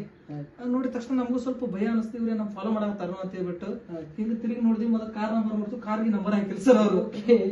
ಕಾರ್ ನಂಬರ್ ಇಲ್ಲ, ಏನೋ ಎಡವಟ್ಟ ಆಗೋಂಗ್ ಕಾಣತ್ತು ಅಂತ ಅನ್ನತ್ ಸರ್. ಫೋನ್ ತಗೊಂಡ್ಬಿಟ್ಟು ನನಗ ಆತ್ಮೀಯರ ಯಾಕಪ್ಪ ಸಮೀಪ ಇರ್ತಕ್ಕಂಥವ್ರಿಗೆ ಕಾಲ್ ಮಾಡ್ಬೇಕು ಆ ಟೈಮ್ ಒಳಗ. ನನಗೆ ಆತ್ಮೀಯರ್ ಇರ್ತಕ್ಕಂಥವ್ರಿಗೆ ಫೋನ್ ಮಾಡಿದೀನಿ ಸರ್. ಫೋನ್ ಮಾಡ್ಕೆಟ್ಟ ಇಲ್ಲ ನಾ ಹಿಂಗೆ ಸಮಸ್ಯೆ ಆಗ್ತದ, ಸ್ವಲ್ಪ ನೀವು ಬಂದ್ರೆ ಭಾಳ ಅನುಕೂಲ ಆಗುತ್ತೆ, ಯಾಕಂದ್ರೆ ಯಾರು ಫಾಲೋ ಮಾಡಕತ್ತಾರ ಅನ್ನೋದು ಗೊತ್ತಾಗಲ್ಲ ನಮಗೂ ಅಂತ ಹೇಳ್ಬಿಟ್ಟು ಹೇಳಿದೆ ಸರ್. ಸೊ ಫೋನ್ ಒಳಗೆ ಮಾತಾಡಿ ಇಡ್ಬೇಕು ಅನ್ನೋಕ ಕಾರ್ ಸಡನ್ಲಿ ಫಾಸ್ಟ್ ಬಂದ್ಬಿಡ್ತು. ನಮ್ಮ ಬೈಕ್ ಹೊಡಿತಾ ಇತ್ತಲ್ಲ ಸರ್, ಮೊದ್ಲೇ ಅರ್ಧ ಅಂಜಿದ್ನು, ಏನೋ ಕಾರ್ ಇನ್ನು ಪಕ್ಕನೇ ಬಂತಲ್ಲ, ಇನ್ನು ತೀರಾ ಅಂಜಿಬಿಟ್ನು ಸರ್. ತೀರಾ ಅಂಜಿಬಿಟ್ಟು ಬೈಕ್ ಕೆಡದು ಬಿಟ್ಟ. Okay sir. ಬೈಕ್ ಕೆಡ ತಕ್ಷಣ ಅವ್ರೇನ್ ಕಾರ್ ಫಾಲೋ ಮಾಡಕತ್ತಾರ ಅನ್ನೋದು ಗೊತ್ತಿಲ್ಲ, ಅಥವಾ ಅವ್ರ ಪಾಡಿಗೆ ಅವ್ರು ಬಿಟ್ಟಿದಾರ ಅನ್ನೋದು ನಮ್ಗೆ ಗೊತ್ತಾಗಲಿಲ್ಲ. ಆ ಕ್ಷಣಕ್ಕೆ ಸ್ಪೀಡ್ ಬಿಟ್ಬಿಟ್ರು ಸರ್ ಅವರು. ನಾವು ಕೆಳಗಡೆ ಬಿದ್ದು ಬಿಟ್ವಿ. ಸೊ ಅದು ಕೈ ಎಲ್ಲ ಇಲ್ಲೆಲ್ಲ ಸ್ಕ್ರಾಚ್ ಆಯ್ತು, ನಿಮ್ಗೆ ಕಾಣ್ಬೋದು ಸರ್. ಈಗೆಲ್ಲ ಏನೈತಲ್ಲ ಸ್ಕ್ರಾಚ್ ಆಗಿಬಿಡುತ್ತೆ ಸರ್. ಸೊ ನಮ್ಮ ಫ್ರೆಂಡ್ ಯಾಕಪ್ಪ ನಮ್ ಜೊತೆ ಇದ್ನಲ್ಲ, ಸೊ ಈ ಕೆಲವೊಂದಿಷ್ಟು ಜನ ಹೇಳ್ತಿರ್ತಾರೆ, ಪತ್ರಕರ್ತರಿರ್ತಾರ, ಅವ್ರು ಕೂಡ ಅಡ್ಡಾಡಕ್ ಹೋಗ್ಬೇಡ, ಅವ್ರಿಗೆ ಯಾವ ಟೈಮ್ನಾಗ ಅಟ್ಯಾಕ್ ಆಗುತ್ತೋ ಗೊತ್ತಿಲ್ಲ. ಸೊ ಅವ್ರ ಜೊತೆ ನಿನಗೂ ಏನಾದ್ರು ಸಮಸ್ಯೆ ಆಗಿರುತ್ತೋ ಅಂತ ಹೇಳ್ಬಿಟ್ಟು ಹೇಳ್ತಿದ್ರು ಸರ್. ಪತ್ರಕರ್ತರು ಭಯೋತ್ಪಾದಕರಲ್ಲ, ಬಟ್ ಭಯೋತ್ಪಾದಕರ ಅಂತವ್ರು ಪತ್ರಕರ್ತರ ಮೇಲೆ ದಾಳಿ ಮಾಡ್ತಕ್ಕಂಥ ಅವಕಾಶ ಇರುತ್ತೋ ಅಂತ ಹೇಳಿ. ಸೊ ಅದಕ್ಕೆ ಏನೈತಲ್ಲ, ಅವನು ಎಲ್ಲಿ ಹೇಳಲಿಕ್ಕೆ ಹೋಗ್ಬೇಡ, ಯಾಕಂದ್ರೆ ಇದು ಪಬ್ಲಿಕ್ ಆಯ್ತು ಸಮಸ್ಯೆ ಆಗುತ್ತೋ ಅಂತ ಹೇಳ್ಬಿಟ್ಟು ನನ್ನ ಫ್ರೆಂಡ್ ಹೇಳಿದ್ನ. ಇವತ್ತು ಆ ಫ್ರೆಂಡ್ ಯಾರು ಅಂತ ಹೇಳ್ಬಿಟ್ಟು ಗೊತ್ತಾದ್ರ ಮತ್ ಅವನಿಗೂ ಸಮಸ್ಯೆ ಆಗ್ಬಾರ್ದು ಮನೆಯಲ್ಲಿ, ಯಾಕಪ್ಪ ಅಂದ್ರೆ ಎಲ್ಲಿ ಹೊರಗಡೆ ಬಿಡ್ಲಿಕ್ಕೆ ಸಹ ಬಿಡಲ್ಲ. ಸೊ ಹಿಂಗಾಗ್ಬಿಟ್ಟು ಆ ಒಂದು ಸಿಚುವೇಶನ್ ಅದು ನಡೆದಿರ್ತಕ್ಕಂಥದ್ದು ಬೇರೆ ಎಲ್ಲೂ ಇಲ್ಲ ಸರ್.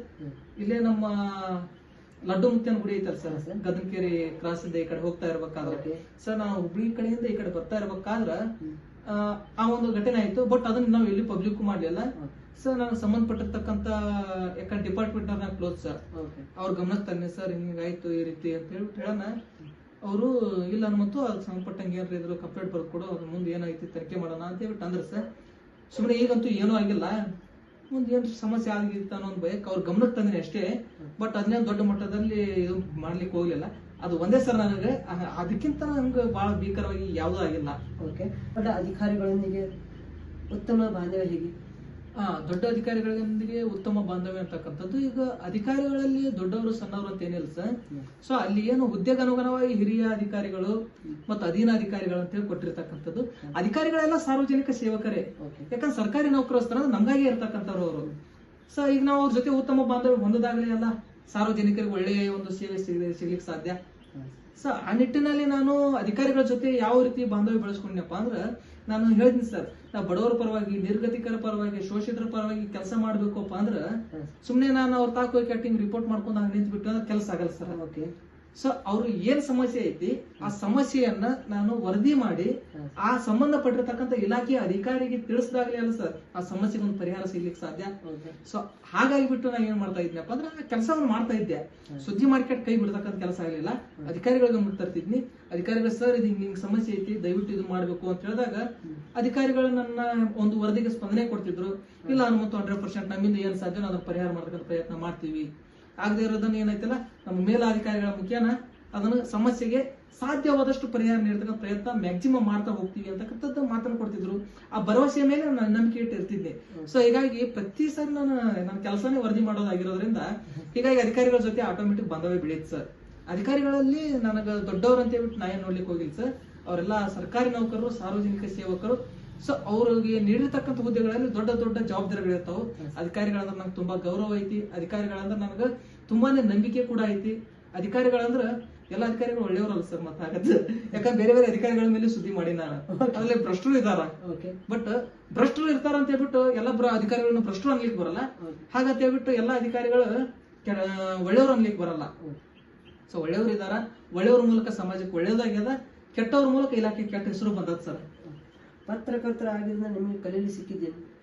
ಪತ್ರಕರ್ತರಾಗಿರೋದ್ರಿಂದ ನನಗೆ ಕಲಿಲಿಕ್ಕೆ ಸಿಕ್ಕಿದ್ದು ಸಾಕಷ್ಟು ಸರ್. ಯಾಕಂದ್ರೆ ಅಲ್ಲಿ ಇನ್ನೊಬ್ರ ಪರಿಸ್ಥಿತಿಗಳನ್ನ ನೋಡ್ತಾ ಇದ್ದೆ.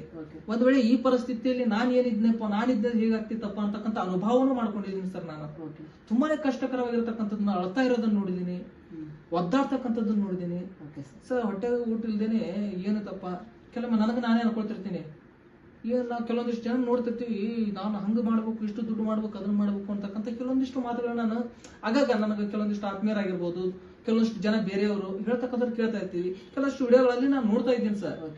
ಇದನ್ನೆಲ್ಲ ನೋಡಿದಾಗ ಇನ್ನೂ ಕೆಲವೊಂದಿಷ್ಟು ಜನರ ಪರಿಸ್ಥಿತಿಯನ್ನ ನಾನು ನೈಜವಾಗಿ ಕಂಡುಬಿಟ್ಟೆ, ಲೈವ್ ಆಗಿ ನೋಡ್ತಾ ಇದ್ದೀನಿ ಸರ್. ಸೊ ಅವ್ರಿಗಿಂತ ನಾನೇ ಚೆನ್ನಾಗಿದ್ದೀನಲ್ಲಪ್ಪ. ಸೊ ಈಗ ನಾನು ದೊಡ್ಡವನ್ನ ನೋಡ್ಕೆಟ್ಟು ನಾವು ಅವರಷ್ಟು ಆಗ್ಬೇಕು ಅಂತ ಹೋಗೋದ್ರೊಳಗೆ ಗೊತ್ತಿಲ್ಲದೆ ಕೆಲವೊಂದಿಷ್ಟು ಸಮಸ್ಯೆಗಳನ್ನ ತಪ್ಪುಗಳನ್ನ ಮಾಡಿದಾರ. ಸೊ ಹೀಗಾಗ್ಬಿಟ್ಟು ತಪ್ಪುಗಳನ್ನ ಮಾಡಿ ಡಿಪಾರ್ಟ್ಮೆಂಟ್ ಸಿಕ್ಕಾಕೊಂಡ್ಬಿಟ್ಟು ತಮ್ಮ ಹೆಸರನ್ನು ಕೆಡಿಸ್ಕೊಂಡ್ಬಿಟ್ರು. ಸೊ ನಾನು ದುಡ್ಡು ಮಾಡ್ತೀನಿ ಅಂತಕ್ಕಂಥ ಒಂದು ಇದ್ರೊಳಗ ಹುಮ್ಮಸ್ಸೊಳಗ ಏನಾದ್ರೂ ಆಘಾತಕಾರಿಯಾಗಿರ್ತಕ್ಕಂಥ ಕೆಲಸಗಳನ್ನ ಮಾಡಿ, ತಪ್ಪುಗಳನ್ನ ಮಾಡಿ, ಕಾನೂನು ಬಾಹಿರವಾಗಿ ನಡ್ಕೊಂಡು ಬಿಟ್ರೆ ಅಂದ್ರೆ ಹೆಸರು ಕೆಡುತ್ತ. ಸೊ ಹಾಗಾಗೋದ್ಕಿಂತ ಇದ್ದದ್ರಲ್ಲೇ ತೃಪ್ತಿ ಪಡ್ಬೇಕಲ್ಲ. Simplicity is the key of happiness. ಅಂದ್ರೆ ಸರಳತೆ ಅಂತಕ್ಕಂಥದ್ದು ನಮ್ಮ ಖುಷಿಗೆ ತುಂಬಾನೇ ಅಗತ್ಯವಾಗಿರ್ತಕ್ಕಂಥದ್ದು, ಮತ್ತು ಅದನ್ನ ಅಳವಡಿಸ್ಕೊಂಡ್ರೆ ಹಾಗೆ ಇರ್ಲಿಕ್ಕೆ ಬಾರಿ ಯೋಗ್ಯವಾಗಿರ್ತಕ್ಕಂಥದ್ದು, ಖುಷಿ ಕೊಡ್ತಕ್ಕಂಥದ್ದು ಸರ್. ಸೊ ಈ ನಿಟ್ಟಿನಲ್ಲಿ ನಾನು ತೊಡಗಿಸ್ಕೊಂಡಿರ್ತಕ್ಕಂಥದ್ದು ಹೀಗೆ ಸರ್. ಆದ್ರ ಯಾವತ್ತಿಗೂ ಕೂಡ ನಾನು ಕಲಿತಕ್ಕಂಥದ್ದು ನಿರಂತರವಾಗಿ ಇರತಕ್ಕಂಥದ್ದು ಸರ್. ಈಗ ನಾನು ಈಗ ಸದ್ಯಕ್ಕೆ ನಿಮ್ ಕೂಡ ಕುಳಿತಿದ್ದೀನಿ ಅಂದ್ರೆ ನಿಮ್ ನೋಡಿ ನಾನು ಏನಾದ್ರು ಒಂದು ಕಲಿತಾ ಇರ್ತೇನೆ ಸರ್. ನೋಡಿ ಸರ್, ಇವಾಗ ನೀವು ಎಷ್ಟೇ ಕಷ್ಟ ನಿಮ್ ಕೈ ನೋಡ್ಲಿಕ್ಕತ್ತದ, ಅದು ಕೂಡ ನೋವಲ್ಲಿ ನೀವು ನಗ್ತಾ ಇದ್ರಿ. ಕೆಲವೊಂದು ಸಮಯಗಳಲ್ಲಿ ಏನ್ ಮಾಡ್ಬೇಕು, ನಾವು ಎಷ್ಟೇ ಕಷ್ಟಕರವಾಗಿರ್ತಕ್ಕಂಥ ಸಂದಿಗ್ಧ ಪರಿಸ್ಥಿತಿ ಇದ್ರು ಕೂಡ ನಮ್ಮ ನೋವನ್ನು ತೋರಿಸ್ಲಿಕ್ಕೆ ಹೋಗ್ಬಾರ್ದು, ನಗ್ತಾನೆ ಇರ್ಬೇಕು. ಸೊ ಇದು ಕೂಡ ಒಂದು ಕಲಿಕೆ. ಸೊ ಕಲಿಕೆ ಅಂತಕ್ಕಂಥ ನಿರಂತರವಾಗಿರ್ತಕ್ಕಂಥದ್ದು ಯಾವತ್ತೂ ಕಲಿತಾ ಇರ್ತೀನಿ ಸರ್. ಪತ್ರಿಕೋದ್ಯಮ ಕ್ಷೇತ್ರದಲ್ಲಿ ಆಗುತ್ತಿರುವ ಬದಲಾವಣೆಗಳ ಬಗ್ಗೆ ನಿಮ್ಮ ಅಭಿಪ್ರಾಯ ಮತ್ತು ಡಿಜಿಟಲ್ ಮಾಧ್ಯಮ ಆಗಮನ ಪತ್ರಿಕೆ ಉದ್ಯಮ ಹೇಗೆ ಬದಲಾಯಿಸುತ್ತಿದೆ? ಎಸ್ ಸರ್, ಪತ್ರಿಕೋದ್ಯಮ ಕೆಲಸ ಏನು ಇವಾಗ ನೀವು ಏನು ಬದಲಾಗ್ತಕ್ಕಂಥದ್ದು ಕೆಲವೊಂದಿಷ್ಟು ವಿಚಾರಗಳನ್ನು ಕೇಳಿರಲ್ಲ ಸರ್. ಪತ್ರಿಕಾ ರಂಗ ಮುಂಚೆ ಇರೋದಕ್ಕೂ ಈಗಿರೋದಕ್ಕೂ ತುಂಬಾನೇ ವ್ಯತ್ಯಾಸ ಅದ ಸರ್.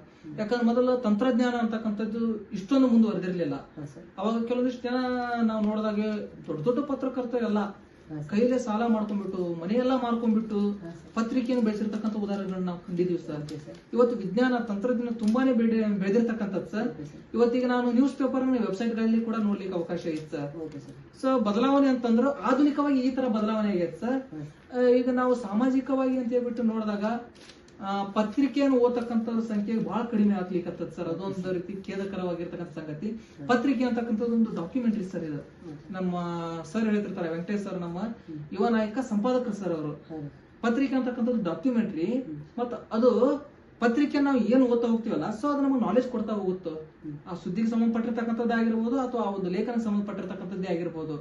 ಸೊ ಆ ನಿಟ್ಟಿನಲ್ಲಿ ನಾವು ತೊಡಗಿಸ್ಕೊಂಡೇವೆ ಅಂದ್ರೆ ಕೊಡ್ತಾ ಹೋಗುತ್ತೆ. ಆದ್ರೆ ವೆಬ್ಸೈಟ್ ಗಳನ್ನ ನಾವು ನೋಡ್ತಾ ಇರ್ತೀವಲ್ಲ, ಆ ಒಂದು ಫ್ಲಾಶ್ ಲೈಟಿಗೆ ಅದಕ್ಕನ್ನು ಹೋಗುತ್ತೆ ಸರ್ ನಮ್ ಕೆಲವೊಮ್ಮೆ. ಹೀಗಾಗಿ ಎಷ್ಟೋ ಜನ ಚಶ್ಮಾ ಹಾಕೊಳ್ಬೇಕಾಗ್ತಾರ. ಅದ್ರ ಪತ್ರಿಕೋದ್ಯಮಕ್ಕೂ ಪತ್ರಿಕಾ ರಂಗಕ್ಕೂ ನನ್ನ ವೈಯಕ್ತಿಕ ಅಭಿಪ್ರಾಯ ಸರ್. ಇದು ಯಾಕೋ ಬಹಳ ವ್ಯತ್ಯಾಸ ಆಗ್ಲಿಕ್ಕತ್ತದನೋ ಅಂತ ಅನ್ಸುತ್ತೆ ಸರ್. ಯಾಕ ಪತ್ರಿಕಾ ರಂಗ ಅಂತ ಹೇಳ್ಬಿಟ್ಟು ಹಿಂದಿ ಏನ್ ಕರಿತಾ ಇದ್ರಲ್ಲ, ಭ್ರಷ್ಟಾಚಾರಕ್ಕೆ ಅವಕಾಶ ಇರಲಿಲ್ಲ ಸರ್. ಇವತ್ತಿಗೆ ಅದು ಪತ್ರಿಕೋದ್ಯಮ ಅಂದ್ರೆ ಉದ್ಯಮ ಅಂತಕ್ಕಂಥದ್ದು ಲಾಭದ ಉದ್ದೇಶವನ್ನು ಹೊಂದಿರತಕ್ಕಂಥದ್ದು ಉದ್ಯಮಗಳಾಗಿರ್ತಾರೆ ಸರ್. ಸೊ ಇದು ಪತ್ರಿಕೋದ್ಯಮ ಆದ್ಮೇಲೆ ಏನಾಯ್ತಪ್ಪ ಅಂದ್ರೆ ಸರ್, ಇಲ್ಲಿ ಸಾಮಾಜಿಕವಾಗಿ ಜನರಿಗಾಗಿ ಸಾಕಷ್ಟು ಹೋರಾಟ ಮಾಡ್ತಕ್ಕಂಥವ್ರು ಇದಾರೆ ಸರ್, ನಾ ಇಲ್ಲ ಅಂತ ಹೇಳಲ್ಲ. ಬಟ್ ಈ ಪತ್ರಿಕಾ ರಂಗಕ್ಕೆ ಮಸಿ ಬೆಳಿತಕ್ಕಂಥ ಕೆಲಸನ ಕೆಲವೊಂದಿಷ್ಟು ಪತ್ರಕರ್ತರು ಮಾಡ್ತಾ ಇದಾರ. ಎಲ್ಲೋ 100-200 ರೂಪಾಯಿ ಕಾಸೆಗೆ ಹೋಗ್ಬಿಟ್ಟು ಇಲಾಖೆ ಮುಂದೆ ನಿಂತು ಕೈ ಹೊಡ್ತಕ್ಕಂಥದ್ದನ್ನ ಕೇಳಿದ್ರೆ ತುಂಬಾ ಲಜ್ಜೆಗೇಡಿತನ ಅನ್ಸುತ್ತೆ ಸರ್. ಸೊ ಇದು ಬಹಳ ಅಷ್ಟೊಂದು ಯೋಗ್ಯ ಅಲ್ಲ. ಮತ್ತೆ ಇನ್ನೊಂದು ಏನಪ್ಪಾ ಅಂದ್ರ, ಪತ್ರಿಕಾ ರಂಗ ಅಂತಕ್ಕಂಥದ್ದು ಪವಿತ್ರವಾಗಿರ್ತಕ್ಕಂಥದ್ದು. ಯಾಕಂದ್ರೆ ಸಂವಿಧಾನದ 4ನೇ ಅಂಗ ಅಂತ ಕರಿತೀವಿ ನಾವು ಇದನ್ನ. ಸೊ ಇದನ್ನ ನೋಡಿದಾಗ ನಾವು ಕೈ ಎತ್ತಿ ಮುಗಿಬೇಕು. ಯಾಕಂದ್ರೆ ಜನರಿಗೆ ಇದು ಸೇವೆ ಮಾಡ್ತಕ್ಕಂಥ ಒಂದು ರಂಗ. ಇದನ್ನ ನಾವು ನಮ್ಮ ಸ್ವಾರ್ಥಕ್ಕಾಗಿ ಇದಕ್ಕೆ ಬಳಸ್ಕೊಂಡು ಭ್ರಷ್ಟಾಚಾರ ಮಾಡ್ತಕ್ಕಂಥ ಕೆಲಸ ನಾವು ಮಾಡಬಾರ್ದು.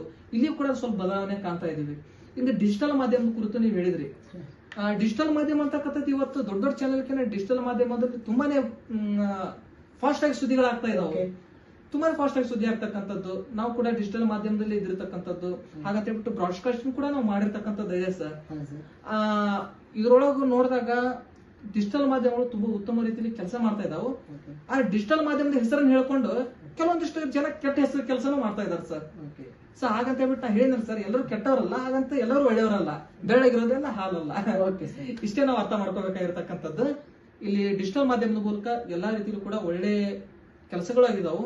ಡಿಜಿಟಲ್ ಮಾಧ್ಯಮದ ಹೆಸರಿನಲ್ಲಿ ಕೆಲವೊಂದಿಷ್ಟು ಜನ ಕೆಟ್ಟ ಕೆಲಸಗಳನ್ನು ಮಾಡಿದಾರೆ ಅಂತಕ್ಕಂಥದ್ದು ನಾನು ತಮಗೆ ತಿಳಿಸಿದೆ. ಇಲ್ಲಿ ಪ್ರಭಾವ ಅಂತ ಹೇಳ್ಬಿಟ್ಟು ಬಂದಾಗ ಒಂದು ಪತ್ರಿಕೆ ಆಗಿರ್ಬೋದು, ಒಂದು ಮಾಧ್ಯಮ ಆಗಿರ್ಬೋದು, ಒಂದು ಸುದ್ದಿ ಮಾಡಿದಾಗ ಜನರಿಗೆ ಆ ವಿಷಯ ತಿಳಿದ ತಕ್ಷಣ ಅವ್ರಿಗೆ ತಮ್ಮದೇ ಆಗಿರ್ತಕ್ಕಂಥ ಕೆಲವೊಂದಿಷ್ಟು ಭಾವನೆಗಳು ಮೂಡ್ತಾ ಹೋಗ್ತಾವೆ. ಅದು ಸಕಾರಾತ್ಮಕವಾಗಿರ್ತಕ್ಕಂಥದ್ದಾಗಿರ್ಬೋದು, ನಕಾರಾತ್ಮಕ ಆಗಿರ್ತಕ್ಕಂಥದ್ದಾಗಿರ್ಬೋದು. ಈಗ ಒಬ್ಬ ವ್ಯಕ್ತಿ ಸಾಧನೆ ಮಾಡಿ ತೋರಿಸಿದ್ವಿ ಅಂದ್ರೆ ನೋಡತಕ್ಕಂಥವ್ರಿಗೆ ರೀಚ್ ಆಯ್ತು ಅಂದ್ರೆ ಸುದ್ದಿ, ನಾನು ಇವನಂಗ ಆಗ್ಬೇಕು ಅಂತಕ್ಕಂಥದ್ದು ಒಂದು ಪಾಸಿಟಿವ್ ಫೀಲ್, ಅದೊಂದು ಸಕಾರಾತ್ಮಕ ಭಾವ ಬರುತ್ತೆ ಸರ್ ಅಲ್ಲಿ. ಹೌದಾ? ಈ ಕೆಲವೊಂದು ಒಬ್ಬ ರೌಡಿ ಇರ್ತಾನ ಸರ್, ಅವನು ಬಂದ್ಬಿಟ್ಟು ಒಂದ್ 4 ಮಂದಿ ಹಾಕಿ ಹೋಗ್ಬಿಟ್ಟಿರ್ತಾನ. ಸೊ ಅದನ್ನ ನೋಡಿದ ತಕ್ಷಣ ನೋಡ್ತಕ್ಕಂಥ ಕೆಲವಷ್ಟು ಯುವಕರ ಮೇಲೆ ಆಗಿರ್ಬೋದು, ಮಕ್ಕಳ ಮೇಲೆ ಆಗಿರ್ಬೋದು, ಅದೊಂದು ಪ್ರಭಾವ, ದುಷ್ಪರಿಣಾಮ ಬೀರುತ್ತೆ. ಓ, ಅವ್ನು 4 ಮಂದಿ ಹಿಡಿದಾನ, ಅವ್ನ ಶಕ್ತಿ ಅನ್ನೋ ಅನ್ಕೊಂಡ್ರೆ ಎಲ್ಲರೂ ಹೆದರ್ತಾರ, ನಾನು ಅವನಾಗ ಚುಚ್ಚುವಂಗ ಆಗ್ಬೇಕು ಅಂತ ಹೇಳ್ಬಿಟ್ಟು. ಇನ್ನು ಕೆಲವೊಂದಿಷ್ಟು ಹುಡುಗರು ಅನಿಸ್ತದ ಸರ್ ಅದ. ಈಗ ಎಲ್ಲಿ ನೋಡಿದ್ರೆ ಇವಾಗ ಏನಿದ್ ಗೊತ್ತಾ ಸರ್, ಮಕ್ಕಳಲ್ಲಿ ನಾನು ಹವಾ ಮಾಡ್ಕೋಬೇಕು, ನಾನು ಹಂಗ್ ಮಾಡ್ಬೇಕು, ನಾನು ಹಿಂಗ್ ಮಾಡ್ಬೇಕು, ನಾನು ಅನ್ಕೊಂಡ್ರೆ ಅವ್ರು ಹೆದರ್ಬೇಕು ಅಂತಕ್ಕಂಥದ್ದು ಐತಿ. ಸೊ ಯಾವಾಗ ಮೊನ್ನೆ ನಾವು ವಿಚಾರ ಮಾಡಿದಾಗ ಕೆಲವೊಂದಿಷ್ಟರಲ್ಲಿ ಮಾತ್ರ ನಾನು ನನ್ನ ಮನೆಗೆ ಒಳ್ಳೆ ಹೆಸರು ತರಬೇಕು, ನನ್ನ ತಂದೆ ತಾಯಿ ಒಳ್ಳೆ ಮಗ ಆಗ್ಬೇಕು ಸರ್, ನಾನು ನಮ್ಮ ಊರಿಗೆ ಒಂದು ಒಳ್ಳೆ ಹೆಸರು ತರಬೇಕು ಅಂತಕ್ಕಂಥದ್ದು ಬಹಳ ಕಡಿಮೆ ಸರ್ ಇವಾಗ ಇರೋದು. ನಾನ್ ನೋಡ್ದಂಗ, ಯಾಕಂದ್ರೆ ನನ್ನ ಲೈಫ್ ಅಲ್ಲಿ ನಾನ್ ನೋಡಿದ್ದು ಬಹಳ ಕಡಿಮೆ ಸರ್ ಇದು. ಪ್ರತಿಯೊಬ್ಬರಲ್ಲಿ ನೋಡಿದಾಗ ಇರ್ತಕ್ಕಂಥದ್ದು ನಾ ಹವಾ ಮಾಡ್ಬೇಕು, ನನ್ ಕಂಡ್ರೆ ಅವ್ರೆಲ್ಲ ಹೆದರ್ಬೇಕು. ಯಾಕೆ ಮನೆ ಮಾಟ ಬಿಟ್ಟು ನಿಂತ್ರಂದ್ರೆ ಎಲ್ಲರೂ ರೂಢಿಗಳಾಗ್ತಾರೆ ಸರ್. ಕೆಲವಷ್ಟು ಜವಾಬ್ದಾರಿಗಳು ಇರೋದ್ರಿಂದ ಅಲ್ಲ ಸರ್ ಎಲ್ಲರೂ ಸಭ್ಯಸ್ಥರಾಗಿ ನಡೀಲಿಕ್ಕೆ ಸಾಧ್ಯ ಆಗಿದ್ದು. ಆ ಜವಾಬ್ದಾರಿಗಳ ಮೂಲಕ ತಂದೆ ತಾಯಿಯ ಮೇಲೆ ಕೆಲವೊಂದಿಷ್ಟು ಗಮನ ಇಡಬೇಕಾಗತ್ತು, ಕುಟುಂಬದ ಮೇಲೆ ಗಮನ ಇಡಬೇಕಾಗತ್ತ. ಅದಕ್ಕೆ ನಾವು ಏನಪ್ಪಾ ಅಂದ್ರೆ ಪ್ರಭಾವ ಪತ್ರಿಕೆ ಆಯ್ತು, ಮಾಧ್ಯಮ ಆಯ್ತು, ಜನರ ಮೇಲೆ ದುಷ್ಪರಿಣಾಮ ಬೀಳ್ಲಿಕ್ಕೆ ಅವಕಾಶ ಐತಿ, ಈಗ ಒಳ್ಳೆ ಪರಿಣಾಮ ಬೀಳ್ಲಿಕ್ಕೂ ಕೂಡ ಅವಕಾಶ ಐತಿ.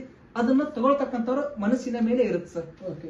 ಈಗ ಯುವ ಪೀಳಿ ಪತ್ರಕರ್ತರ ಸಲಹೆ, ಈ ಕ್ಷೇತ್ರದಲ್ಲಿ ಹೊಸದಾಗಿ ಬರುವ ನಿಮ್ಮ ಸಲಹೆ ಏನಿರ್ಬೇಕು ಪತ್ರಕರ್ತರಿಗೆ? ದಯವಿಟ್ಟು ಸರ್, ಆಕ್ಚುಲಿ ನಾನು ಇವಾಗ ಬಂದಿರತಕ್ಕಂಥವನೇ, ನಾ ಏನು ದೊಡ್ಡವನ ಅಲ್ಲ, ಅವ್ರಿಗೆ ಸಲಹೆ ಕೊಡುವಷ್ಟಂತೂ ನಾ ಬೆಳೆದಿಲ್ಲ ಸರ್. ಯಾಕಂದ್ರೆ ನನಗೆ ಸಲಹೆ ಮಾರ್ಗದರ್ಶನ ಮಾಡ್ತಕ್ಕಂಥ ಹಿರಿಯ ಪತ್ರಕರ್ತರು ತುಂಬಾ ಜನ ಇದಾರ ಸರ್. ನಾ ಹಿರಿಯ ಪತ್ರಕರ್ತರಿಂದ ಕಲ್ತಿರ್ತಕ್ಕಂಥದನ್ನ ಮಾತ್ರ ನಾ ಹೇಳ್ಬೋದು. ನನ್ನ ಹಿರಿಯ ಪತ್ರಕರ್ತರು ಒಂದೇ ಮಾತು ಹೇಳ್ತಿದ್ರು, ಅದ್ರೊಳಗೂ ಪಬ್ಲಿಕ್ ಟಿವಿ ರವಿ ಅನ್ನೋರು ನನಗೊಂದು ಮಾತನ್ನ ಹೇಳಿರ್ತಕ್ಕಂಥದ್ದು ಸರ್. ಏನ್ ಹೇಳ್ತಿದ್ರು ಅಂದ್ರೆ, ಹನುಮಂತು ನೀವು ಒಳ್ಳೆ ಕೆಲಸ ಮಾಡೋದಿದ್ರೆ ನೀವು ವಿಚಾರ ಮಾಡಿದೇನೆ ಮಾಡಪ್ಪ, ಯಾಕಪ್ಪ ಅಂದ್ರೆ ಜನರಿಗೆ ಒಳ್ಳೇದಾಗತ್ತ. ಅವ್ ನಿನ್ ಒಳ್ಳೆ ಕೆಲಸದಿಂದ 4 ಜನರಿಗೆ ಒಳ್ಳೇದಾಗತ್ತ, ಬದುಕ್ತಾರ ಅಂತಂದ್ರೆ ಅದು ತುಂಬಾನೇ ಪುಣ್ಯದ ಕೆಲಸ ಅಂತ ಹೇಳ್ಬಿಟ್ಟು ಅವ್ರು ಹೇಳ್ತಾ ಇದ್ರು ಸರ್. ನಮ್ ವೆಂಕಟೇಶ್ ಸರ್ ಕೂಡ ಹೇಳ್ತಾ ಇದ್ರು ಸರ್, ಇಲ್ಲ ಹನುಮಂತು ಒಬ್ಬ ಪತ್ರಕರ್ತ ಅಂತಕ್ಕಂಥವನು ಸಮಾಜವನ್ನು ಬದಲಾಯಿಸ್ತಕ್ಕಂಥ ಶಕ್ತಿ ಹೊಂದಿರತಕ್ಕಂಥವನು. ಯಾಕಂದ್ರೆ ಅವನು ಹಿಡಿತಕ್ಕಂಥ ಲೇಖನಿ ಎಲ್ಲದಕ್ಕಿಂತ ಪ್ರಬಲವಾಗಿರತಕ್ಕಂಥ ಅಸ್ತ್ರ. ನಮ್ ವೆಂಕಟೇಶ್ ಸರ್ ಹೇಳ್ತಕ್ಕಂಥದ್ದು ಇದನ್ನು ತುಂಬಾ ಹಿರಿಯರು ಕೂಡ ಹೇಳ್ಕೊಂತ ಬಂದಿರತಕ್ಕಂಥದ್ದು. ಇವುಗಳನ್ನು ನಾವು ಬಳಸ್ಕೊಂಡ್ಬಿಟ್ಟು ನಿಷ್ಕಳಂಕರಾಗಿರಬೇಕು, ಮೈ ಮೇಲೆ ಕಳಂಕಗಳನ್ನ ಹಾಕೋಬಾರ್ದು, ಆ ಪತ್ರಿಕಾ ರಂಗಕ್ಕೆ ಮಸಿ ಬೆಳೀತಕ್ಕಂಥ ಕೆಲಸ ಮಾಡಬಾರ್ದು. ಮತ್ತು ಅದ್ರ ಜೊತೆಗೆ ಏನೈತಲ್ಲ, ನಾವು ಮಾಡ್ತಕ್ಕಂಥ ಚಾನೆಲ್ ಆಗಿರ್ಬೋದು, ಆ ಪತ್ರಿಕೆ ಆಗಿರ್ಬೋದು, ಅದಕ್ಕೆ ಕೆಟ್ಟ ಹೆಸರು ತರ್ತಕ್ಕಂಥ ಕೆಲಸ ಯಾವತ್ತೂ ಮಾಡಬಾರ್ದು.